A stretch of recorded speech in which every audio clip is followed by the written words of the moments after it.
A associação de moradores aumentou o valor das taxas do meu condomínio por eu ter carros demais, sem saber que eu sou dono de praticamente todo o bairro. Por anos, vivi sob as regras rígidas da administração da comunidade, mas agora eles passaram dos limites ao tentar me cobrar a mais por estacionar meus próprios veículos na minha garagem. O que eles não imaginavam era que, nos bastidores, eu vinha comprando imóveis no bairro de maneira estratégica. E chegou o momento de mostrar para Daniela, a presidente sedenta por controle, quem realmente manda por aqui. Mas será que ela aceitaria a derrota com dignidade quando eu revelasse meu trunfo? Bem-vindo ao meu canal! Inscreva-se se quiser mais histórias sobre associações de moradores e figuras autoritárias. Eu nunca procurei encrenca com a associação de moradores. De verdade, sempre preferi evitar problemas. Mas quando vi aquele papel laranja berrante grudado na porta na manhã de terça-feira, soube que estavam me desafiando. Minhas mãos apertaram o papel enquanto eu lia. Aumento imediato da taxa condominial, $500 por mês. Infração, quantidade excessiva de veículos na residência, 3 carros. Era isso? Minha caminhonete de trabalho, essencial para minha empresa de construção, o SUV da minha esposa para os plantões no hospital e o carro usado que demos para nosso filho quando completou 16 anos no mês passado. 3 veículos absolutamente comuns, estacionados na nossa própria garagem. Olhei pela janela da cozinha e vi Daniela Martins, a presidente da associação, fazendo mais uma de suas inspeções matinais, segurando sua prancheta colorida e uma trena. Assim que chegou na frente da minha casa, pegou o celular e começou a tirar fotos de novo. A terceira vez só naquela semana. Amor, ela está lá de novo, minha esposa, Juliana, avisou da sala. Talvez devêssemos só colocar o carro do nosso filho dentro da garagem. Não, falei sem hesitar, servindo meu café. Não vamos agir como se tivéssemos algo a esconder. Nossa garagem já estava ocupada com os equipamentos médicos de Juliana e minhas ferramentas de trabalho, o que explicamos detalhadamente na última reunião da associação. Aquela reunião. Eu não esquecia do jeito que Daniela sorriu de canto quando tentei explicar nossa situação. Regras são regras, Senhor Moreira, disse ela, sem desviar os olhos do celular. Se você não consegue pagar por um espaço de armazenamento adequado, talvez esse bairro não seja o mais apropriado para sua família. O que Daniela não sabia, e nem ninguém ali, era que eu já possuía uma grande parte daquele condomínio, adquirindo casas de forma discreta nos últimos 5 anos através da minha empresa imobiliária. Sempre que um imóvel ia para a venda, eu usava nomes de diferentes empresas para comprá-lo. No início, era só um bom investimento, mas agora aquilo tinha se tornado uma missão pessoal. Fui até a caixa de correio, andando devagar de propósito. Daniela fingia inspecionar as flores da dona Celina enquanto me observava de canto de olho. Pobre dona Celina. No mês passado, recebeu uma multa porque suas plantas eram muito chamativas e destoavam da paleta de cores do bairro. Meu celular vibrou com uma mensagem do meu advogado. Aquisição finalizada. Agora você é proprietário de 67% das casas do condomínio. Sorri, guardando o telefone no bolso no exato momento em que Daniela marchava em minha direção, segurando a prancheta contra o peito. Senhor Moreira, chamou, com a voz açucarada. Imagino que tenha recebido nossa notificação sobre o excesso de veículos. Recebi, sim. E, na verdade, tenho algumas dúvidas sobre a legalidade desse aumento na taxa. Mantive a voz calma e profissional. Ela deu um gesto displicente com a mão. O comitê da associação tem total autoridade para ajustar taxas conforme necessário. Talvez, se participasse mais das reuniões, entenderia melhor como as coisas funcionam. O sorriso dela era puro deboche. O que ela não sabia era que eu já participava de todas as reuniões há 5 anos. Através de representantes das casas que eu possuía, eu documentava cada abuso de poder dela, cada taxa absurda e cada imposição seletiva. Quando Daniela se virou para ir embora, seus saltos caros batendo na calçada, ainda jogou por cima do ombro. Ah, e o conselho convocou uma reunião de emergência para esta noite, às 19 horas em ponto. Vamos discutir novas medidas contra infrações e incidentes. Observei-a se afastar e então peguei meu celular para mandar uma mensagem ao meu advogado. Está na hora de preparar aqueles documentos. Daniela está fazendo sua jogada hoje à noite. Logo depois, o carro do meu filho chegou na garagem, e vi Daniela parar para tirar mais fotos. Meu sangue ferveu, mas permaneci impassível. Esta noite mudaria tudo no bairro. Mas antes, eu tinha algumas ligações para fazer. Entrei em casa e espalhei os mapas das propriedades sobre a mesa, cada lote destacado e codificado. 5 anos de planejamento meticuloso, de coletar provas, de testemunhar o autoritarismo de Daniela tornar-se cada vez pior. Hoje ela descobriria que o maior erro dela não foi apenas implicar com a minha família. Foi subestimar quem ela estava enfrentando. Meu celular tocou.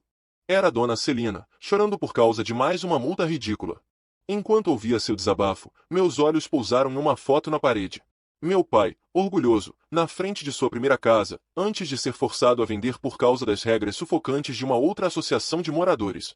20 anos atrás, ele me ensinou a pensar no longo prazo. A usar inteligência, não raiva. Olhei para o relógio. 6 horas até a reunião. Daniela queria jogar pesado por causa de alguns carros na garagem? Ela não fazia ideia do que estava por vir. Caminhei até o centro comunitário para a reunião e senti a tensão no ar assim que entrei. Cada assento estava ocupado por vizinhos que conhecia havia anos, sentados lado a lado, murmurando entre si. Daniela realmente tinha se superado desta vez. Ela até contratou um fotógrafo profissional para registrar imagens da minha entrada de vários ângulos, tentando fazer 3 carros de tamanho comum parecerem um estacionamento clandestino. Vamos começar, anunciou Daniela, batendo seu reluzente martelo rosa contra o púlpito. Ela havia marcado essa reunião emergencial em plena terça-feira à noite, sabendo muito bem que a maioria das famílias trabalhadoras teria dificuldade para comparecer. Mas eu fiz questão de estar lá, sentado tranquilamente na última fileira, observando enquanto ela encenava seu show habitual. Como podem ver nestas fotos profissionais, começou, clicando em sua apresentação de slides, a propriedade do Sr. Moreira se transformou em um pátio de revenda de carros usados. Alguns suspiros escandalizados ecoaram entre seus seguidores mais fiéis na primeira fila, os mesmos cujas decorações de Natal ficavam penduradas até março sem que recebessem multas. Olhei ao redor do salão e vi a senhora Celina, minha vizinha idosa, revirar os olhos. No mês passado, ela foi multada porque o carro do neto ficou estacionado na entrada de sua casa enquanto ele ajudava a consertar o telhado. O Sr. Shen, professor de ciências do ensino médio, tomava notas freneticamente. Haviam-lhe enviado um aviso de infração porque seu carro ficou ligeiramente fora da linha da garagem durante a última nevasca. Daniela passou para o próximo slide, exibindo uma foto ampliada do carro do meu filho. Este veículo permaneceu estacionado no mesmo local por mais de 48 horas. Claro que ela convenientemente omitiu o fato de que meu filho tinha voltado da faculdade para passar o fim de semana em casa. A reunião se arrastava enquanto Daniela apresentava suas evidências, gráficos mostrando a suposta desvalorização dos imóveis, reclamações de vizinhos anônimos, provavelmente suas amigas, e até mesmo relatórios meteorológicos sugerindo que meus carros estavam causando acúmulo excessivo de neve na rua. Além disso, continuou ela, puxando uma pasta grossa, eu documentei cada entrada e saída de veículos na propriedade do Sr. Moreira nos últimos 3 meses. Minhas sobrancelhas se ergueram. Ela estava monitorando os movimentos da minha família? Vários vizinhos se remexeram desconfortáveis em seus assentos. Foi quando Juliana Freitas, minha vizinha ao lado, se levantou. Daniela, isso não é um pouco exagerado? São apenas carros normais em uma entrada normal. O rosto de Daniela ficou vermelho antes de ela retrucar. Você está fora de ordem. Não foi reconhecida pela presidência. Observei enquanto seu marido, Roberto, começava a distribuir cópias de uma nova proposta de regulamento. Uma que limitaria cada casa a 2 veículos e exigiria que todos ficassem estacionados dentro da garagem. A estupidez absurda daquilo quase me fez rir. Quase. Em vez disso, me recostei na cadeira, cruzando os braços e observando a sala. Daniela estava tão focada em seu teatro barato que não percebeu como a tensão no ambiente havia mudado. Alguns vizinhos olhavam para os papéis que Roberto distribuía com expressões de pura incredulidade. Outros, como a senhora Celina e o Sr. Shen, claramente tentavam conter a frustração. Mas havia algo mais. Eu reconhecia aquela inquietação, o desconforto de gente que, até então, aceitava as regras sem questionar, mas agora via que algo não fazia sentido. E eu sabia exatamente o momento certo para agir. Daniela ajeitou a postura, empurrando os óculos para cima do nariz e retomando seu discurso com aquele tom autoritário que ela adorava usar. O comitê discutiu extensivamente o impacto que violações como essa têm sobre nossa comunidade. E, como demonstrado nos relatórios apresentados, fica claro que a propriedade do Sr. Moreira não está em conformidade com os padrões do bairro. Ela fez uma pausa teatral, esperando murmúrios de aprovação, mas recebeu apenas silêncio. Então ela começava a notar. Por isso, a partir da próxima semana, todas as casas deverão obedecer ao novo regulamento de estacionamento. Qualquer desvio resultará em uma multa imediata de $500, e se houver reincidência, ações mais severas poderão ser tomadas. Ela bateu o martelo contra o púlpito como se fosse uma juíza decretando uma sentença inquestionável. Foi aí que decidi abrir a boca. E que base legal vocês têm para isso? O silêncio na sala ficou ainda mais pesado. Daniela piscou, claramente surpresa por eu finalmente ter falado. O conselho da comunidade tem autoridade para... Não foi isso que perguntei, interrompi, mantendo a voz calma, mas firme. Perguntei qual é a base legal. Porque, até onde sei, não há nenhuma cláusula no estatuto do condomínio que estabeleça um limite de veículos por casa. Daniela apertou os lábios. O conselho tem o direito de modificar as regras para manter o valor e a harmonia do bairro. Mas vocês não podem simplesmente criar novas regras sem aprovação dos proprietários, rebati. Mudanças no estatuto precisam ser votadas e registradas oficialmente. Qualquer coisa diferente disso não passa de abuso de autoridade. Daniela ficou vermelha. As mudanças foram aprovadas pelo comitê executivo. E quem faz parte desse comitê? Perguntei, fingindo interesse. Ela hesitou. Todos sabiam a resposta, mas agora, com os olhares da sala voltados para ela, a coisa parecia menos legítima. O comitê executivo era composto por Daniela, Roberto, e duas das amigas dela, gente que nunca havia sido eleita democraticamente, mas que se perpetuava no poder porque ninguém tinha tempo ou paciência para contestar. O Sr. Shen, que até então se mantinha calado, ergueu a mão. Ele tem razão. Mudanças desse tipo precisam ser votadas. Daniela lançou um olhar cortante na direção dele. Se tivermos que votar, votaremos, retrucou, apertando os dentes. Mas enquanto isso, as regras entrarão em vigor. Isso não é assim que funciona, continuei. Se vocês aplicarem essas multas sem respaldo legal, qualquer um pode processar o condomínio. Mais murmúrios começaram a se espalhar. Daniela percebeu que estava perdendo o controle da situação. Foi então que ela fez a única coisa que sabia fazer, apelou para a manipulação. Nós só queremos o melhor para a comunidade, disse, sua voz adotando um tom artificialmente gentil. Todos aqui querem um bairro organizado, sem infrações que desvalorizem nossas casas. Engraçado você dizer isso, interrompi, inclinando-me para a frente. Porque, até onde sei, sua amiga Carolina tem 5 carros na garagem dela. E ninguém nunca a multou. Daniela ficou pálida. A senhora Celina cruzou os braços. Agora que ele mencionou, também nunca vi ninguém incomodar a casa da Mônica, e ela tem aquele trailer enorme ocupando a calçada. Mais vozes começaram a se erguer. Casos de vizinhos que receberam multas absurdas, enquanto os aliados de Daniela escapavam ilesos. Ela engoliu em seco, tentando recuperar a postura. Mas era tarde demais. A semente da dúvida havia sido plantada. Eu sabia que Daniela era controladora, mas ela subestimou algo importante. As pessoas só aceitam abusos de poder até certo ponto. Uma vez que percebem que estão sendo feitas de idiotas, a revolta se espalha rápido. E eu ia me certificar de que ela sentisse cada segundo disso. Essa reunião foi um desperdício de tempo, murmurou um homem perto da porta. Ele se levantou, amassando o papel que Roberto havia lhe entregue, e saiu. Outros começaram a fazer o mesmo. Daniela olhava ao redor, nervosa, vendo seu reinado desmoronar. A reunião ainda não acabou. Ela disse, sua voz saindo mais estridente do que pretendia. Ah, mas já acabou, sim, respondi, me levantando. E agora, se me dão licença, tenho um advogado para consultar. Saí da sala sentindo os olhos dela queimando nas minhas costas, mas aquilo era só o começo. Daniela tinha passado anos usando sua posição para punir quem ela não gostava, para fazer as próprias regras, para abusar do poder sem que ninguém a confrontasse. Mas agora, ela havia mexido com a pessoa errada.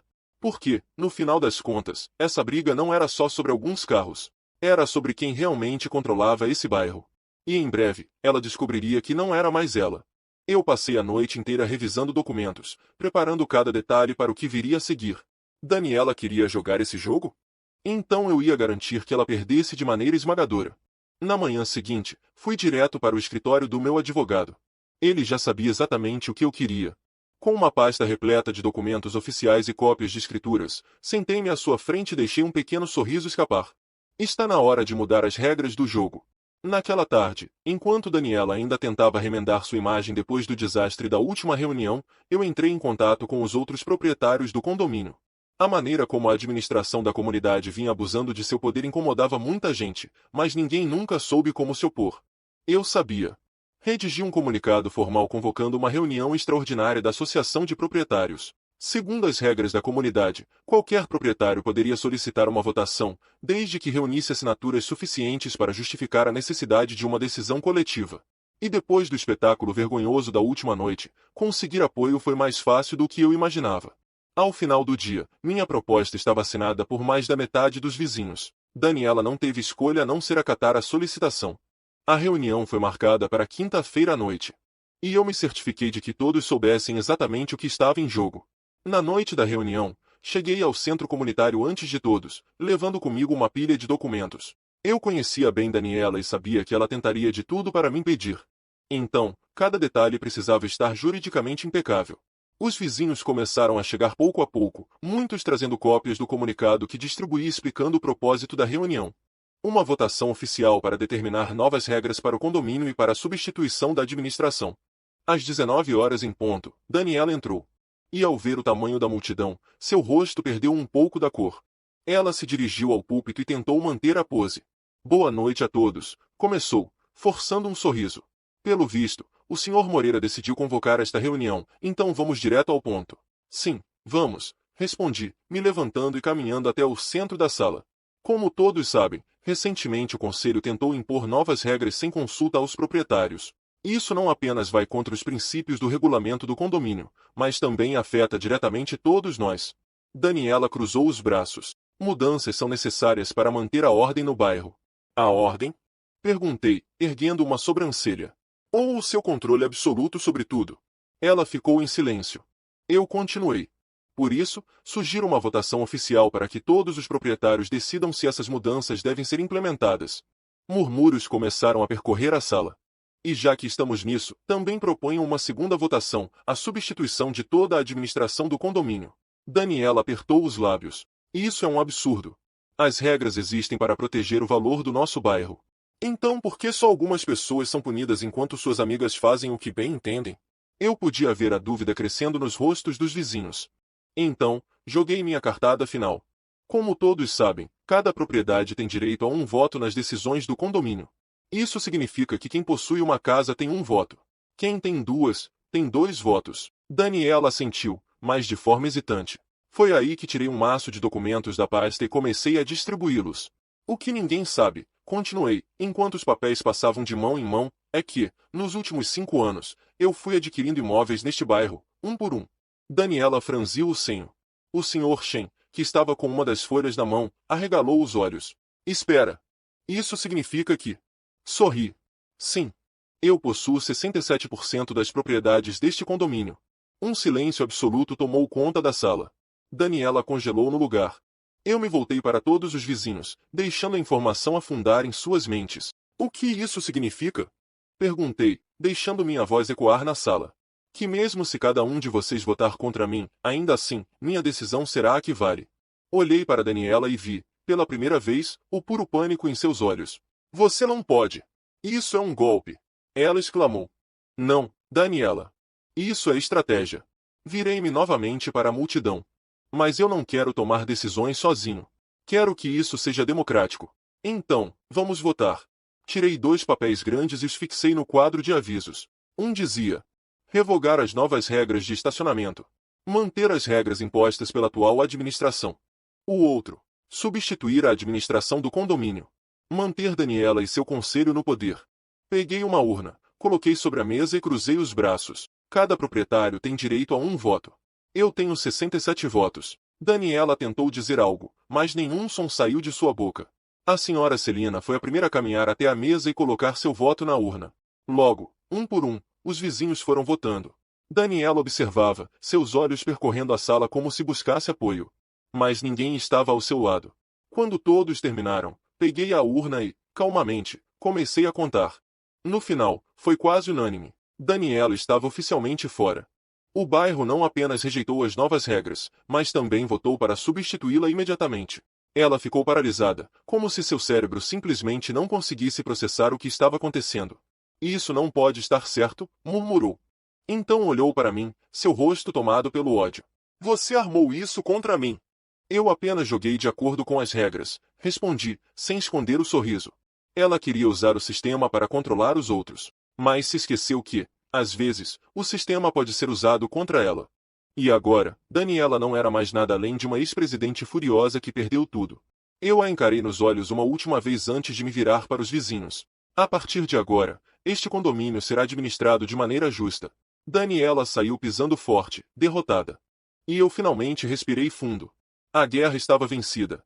Mas havia mais uma coisa que eu precisava resolver. Daniela ainda não sabia, mas eu tinha um último presente para ela. Algo que garantiria que ela nunca mais tentaria nada contra mim. Mas isso ficaria para o próximo movimento. A reunião tinha acabado, mas eu sabia que a verdadeira mudança começava agora. Daniela estava fora, mas seu rastro de favoritismo, injustiça e abuso de poder ainda estava impregnado no bairro. Assim que ela saiu pisando forte do centro comunitário, o ambiente ficou tenso por alguns segundos. Então, como se uma represa tivesse se rompido, os vizinhos começaram a conversar animadamente entre si. Alguns pareciam aliviados, outros surpresos com o desenrolar da noite. E muitos ainda estavam em choque com a revelação de que eu era dono da maioria das propriedades dali. Aos poucos, senti que a postura dos moradores em relação a mim mudava. Durante anos, Daniela fez questão de me pintar como um problema, um infrator. Mas agora, a verdade estava exposta. E eu era o único que poderia garantir que ninguém mais passasse pelos abusos que ela impunha.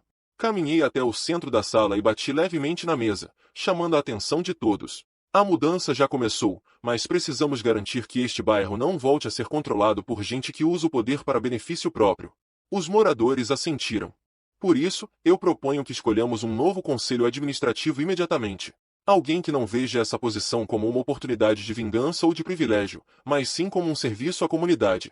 Os vizinhos concordaram, e não demorou para que os nomes começassem a surgir. Entre sugestões e debates, finalmente chegamos a uma decisão. Sarah Jenkins, minha vizinha, foi eleita como a nova presidente do conselho. Diferente de Daniela, ela era conhecida por sua honestidade e senso de justiça. Além disso, tinha sido uma das primeiras a se manifestar contra os abusos de poder na última reunião. Outros membros também foram escolhidos, todos vizinhos respeitados e cansados das práticas de Daniela. Com a nova administração estabelecida, tomei meu lugar como um dos principais representantes da comunidade. Afinal, minha posição como maior proprietário dali não era apenas um título. Era uma responsabilidade. Agora, era hora de colocar ordem no lugar. Na manhã seguinte, enviei uma notificação formal para Daniela. A partir daquele momento, ela estava oficialmente banida das reuniões da associação e não tinha mais permissão para circular pelo condomínio sem autorização prévia. Ela ainda era proprietária de sua casa, mas perderá qualquer influência sobre a administração do local. Ela tentou resistir. Chegou a aparecer na entrada do condomínio no dia seguinte, exigindo ser ouvida. Mas desta vez, ninguém se curvou às suas exigências. Quando percebeu que sua voz não tinha mais poder ali, sua fúria foi evidente. Ela partiu com o rosto vermelho, prometendo que aquilo não ficaria assim. Mas a verdade era que não havia mais nada que ela pudesse fazer. Seu reinado havia acabado. Com a nova administração, veio um período de reestruturação. E a primeira grande mudança foi simples: as regras agora valeriam para todos. As mesmas pessoas que antes estavam protegidas por Daniela começaram a sentir o peso das novas decisões. Carolina, sua melhor amiga, que tinha 5 carros estacionados na calçada sem nunca ter recebido uma multa. Agora, cada um dos seus veículos fora das regras gerava uma penalidade financeira rigorosa. Mônica, que deixava seu enorme trailer bloqueando o passeio público. Notificação imediata para remoção. E não parou por aí. Fomos fundo nas finanças do condomínio e descobrimos uma série de irregularidades. Multas aplicadas sem justificativa, cobranças inflacionadas, taxas criadas sem votação formal. Tudo isso foi revogado. Em poucos meses, o condomínio passou de um sistema de perseguição e privilégios para uma administração justa e equilibrada. E o mais interessante foi ver como a lealdade das amigas de Daniela desapareceu rapidamente. Sem os benefícios que antes recebiam, cada uma delas começou a agir por conta própria. Algumas tentaram se justificar, outras evitaram qualquer confronto. Mas no final, ninguém tentou defender Daniela. Os meses passaram. O condomínio nunca esteve tão bem administrado. Os moradores, antes calados, agora participavam ativamente das reuniões. Com as finanças equilibradas, conseguimos até reduzir algumas taxas, melhorando a infraestrutura do bairro. Daniela? Ela fez algumas tentativas de retomar seu espaço, mas sem sucesso. Um dia, recebi a notícia de que havia colocado sua casa à venda. Ela não aguentou viver em um lugar onde não era mais a rainha. Poucas semanas depois, partiu sem se despedir de ninguém. O império de Daniela caiu. E no lugar dele, construímos um bairro verdadeiramente justo. Eu não precisei abusar do poder como ela fez. Apenas usei as regras contra quem as usava para benefício próprio. E no final, tudo ficou exatamente como deveria ser. Com o tempo, o bairro voltou ao que deveria ter sido desde o começo, um lugar tranquilo, onde as regras valiam para todos, sem privilégios ou perseguições. O legado de Daniela foi apagado, e seu nome se tornou apenas uma lembrança desagradável entre os moradores mais antigos. Mas a história não terminaria sem que cada peça encontrasse seu lugar definitivo. Daniela desapareceu do bairro logo após vender sua casa. Ela tentou continuar sua vida em outro condomínio, mas não demorou para que sua reputação a alcançasse. Nenhuma administração queria uma pessoa com seu histórico de abuso de poder. Com o tempo, as amizades por conveniência desapareceram, e Daniela se tornou apenas mais uma ex-presidente frustrada, sem influência, sem status e sem ninguém para bajulá-la. Soube, por fontes confiáveis, que ela acabou se mudando para um bairro comum, onde não tinha mais poder sobre nada. Carolina, antes uma das maiores beneficiadas pelas falcatruas de Daniela, foi uma das que mais sofreram com a mudança. Sem o favoritismo da antiga administração, teve que se desfazer de 3 dos seus 5 carros, pois ninguém mais tolerava o uso abusivo das vagas públicas. Ainda tentou convencer a nova administração a flexibilizar algumas regras, mas não teve sucesso. Eventualmente, vendeu sua casa e se mudou para outro bairro. Mônica, aquela que insistia em manter um trailer bloqueando a calçada, também não se deu bem. Depois de receber múltiplas notificações e multas, ela finalmente teve que remover o veículo. Sem os privilégios que Daniela lhe concedia, passou a seguir as regras como qualquer outro morador. Apesar de tudo, permaneceu no bairro, mantendo um perfil discreto. Robert, o marido submisso de Daniela, tentou continuar participando das reuniões do condomínio, mas sem esposa para protegê-lo, logo ficou claro que ele não tinha absolutamente nada a oferecer. Sem Daniela para dar ordens, ele se tornou irrelevante. Poucos meses depois, o casal se divorciou. Daniela sempre precisou de um ambiente onde pudesse exercer domínio, e Robert, sem nenhuma utilidade para ela, foi descartado sem cerimônias. Ele ainda mora no bairro, mas agora passa despercebido, vivendo discretamente sem jamais se envolver na administração. Sarah Jenkins, por outro lado, prosperou como presidente do condomínio. Com uma administração justa e equilibrada, o bairro se tornou um lugar ainda melhor para se viver. Sob sua liderança, as taxas foram reduzidas, as finanças foram organizadas e novas melhorias foram feitas nas áreas comuns. Seu nome se tornou sinônimo de competência e honestidade. Ela continuou no cargo por alguns anos até que decidiu passar o bastão para outra pessoa de confiança, mantendo-se como uma das moradoras mais respeitadas do local. O Sr. Shen, que antes sofria com notificações arbitrárias e perseguições de Daniela, foi um dos maiores beneficiados com a nova administração. Agora, ele participa ativamente das reuniões e faz parte do comitê de fiscalização do bairro. O mesmo homem que antes era alvo das multas injustas agora tem poder para garantir que ninguém mais passe pelo que ele passou. A senhora Celina, nossa vizinha idosa que tinha sido multada por algo tão ridículo quanto as cores de suas flores, finalmente pôde viver em paz. Depois que todas as penalidades absurdas foram canceladas, ela conseguiu manter seu jardim como sempre quis. Nunca mais precisou se preocupar com alguém inspecionando suas plantas. E quanto a mim? Eu poderia ter assumido a presidência do condomínio se quisesse, mas nunca foi esse o meu objetivo. Meu papel era garantir que Daniela perdesse tudo que usava para manipular os outros. E uma vez que consegui isso, deixei a administração nas mãos de quem realmente queria fazer o bairro prosperar. Mas continuei envolvido. Meu controle sobre a maioria das propriedades nunca mudou. Com o tempo, vendi algumas casas para moradores que realmente queriam viver no bairro e contribuir para a comunidade. Mas sempre mantive uma quantidade suficiente para garantir que, se um novo Daniela surgisse, eu estivesse pronto para agir. Os anos passaram, e o bairro se tornou exatamente o que deveria ser desde o início. Sem tirania, sem privilégios, apenas um lugar onde as regras valem para todos. Daniela tentou fazer do bairro o seu reino. Mas no fim, foi ela quem acabou banida. E o que ficou foi uma comunidade unida, sem mais espaço para pequenos ditadores. Esse era o verdadeiro final dessa história.